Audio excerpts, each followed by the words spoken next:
আসসালামু আলাইকুম ওয়া রাহমাতুল্লাহ। ইন্নাল হামদালিল্লাহ ওয়াসসালাতু ওয়াসসালামু আলা মুহাম্মাদিন ওয়া আলিহি ওয়া আসহাবিহি ওয়া মা ওয়ালা, আম্মা বা'দ। সম্মানিত দর্শক শ্রোতাবৃন্দ, মহাগ্রন্থ আল কোরআনের তাফসির বর্ণনা অনুষ্ঠানের আজকের ৮৪তম পর্ব নিয়ে আপনাদের সামনে উপস্থিত হয়েছি। সকলকে স্বাগত জানাচ্ছি আজকের পর্বে। আজকে সূরা বাকারার ৮৮তম আয়াতের সরল বঙ্গানুবাদ এবং সংক্ষিপ্ত তাফসির আলোচনা করা হবে ইনশাআল্লাহ। আসুন আমরা শুরু করি। আউযু বিল্লাহি মিনাশ শাইতানির রাজিম। বিসমিল্লাহির রহমানির রহিম। বিতাড়িত শয়তানের কুমন্ত্রণা থেকে মহান আল্লাহ তাআলার দরবারে আশ্রয় প্রার্থনা করছি। পরম করুণাময় অসীম দয়ালু আল্লাহর নামে শুরু করছি।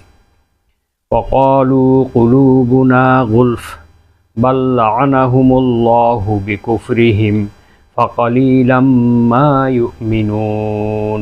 সাদাকাল্লাহুল আযীম। সূরা বাকারা আয়াত নং ৮৮। মহান আল্লাহ তাআলা বলেন, তারা বলে যে আমাদের অন্তরসমূহ আবৃত, আমাদের অন্তরসমূহ আচ্ছাদিত। বাল লাআনাহুমুল্লাহু বিকুফরিহিম, বরং আল্লাহ তাআলা তাদের উপর অভিসম্পাত বর্ষণ করেন তাদের কুফরির কারণে। ফাকালিলাম মা ইউমিনুন, অতঃপর তাদের খুব কম সংখ্যক লোকই ঈমান আনে, বিশ্বাস করে। এই আয়াতটিও বনী ইসরায়েলদের সম্পর্কে বলা হয়েছে যে বনী ইসরায়েলরা বলে যে আমাদের অন্তরসমূহ আচ্ছাদিত, এখানে কোনো কিছু প্রবেশ করবে না। আল্লাহ বলেন যে তাদের এই কুফরির কারণে তাদের উপরে আমি অভিসম্পাত বর্ষণ করি এবং তাদের মধ্যে খুব কম লোকই ঈমান আনে। তো ঈমান না আনার কারণে ইহুদিদের অন্তর মোহর দ্বারা আচ্ছাদিত। ইহুদিরা এই কথাও বলে যে ক্বালু কুলুবুনা গুলফুন, তাদের অন্তরের উপরে এমন এক আচ্ছাদন বা এমন এক আবরণ আছে যার কারণে তাদের অন্তরে কোনো কিছু প্রবেশ করে না।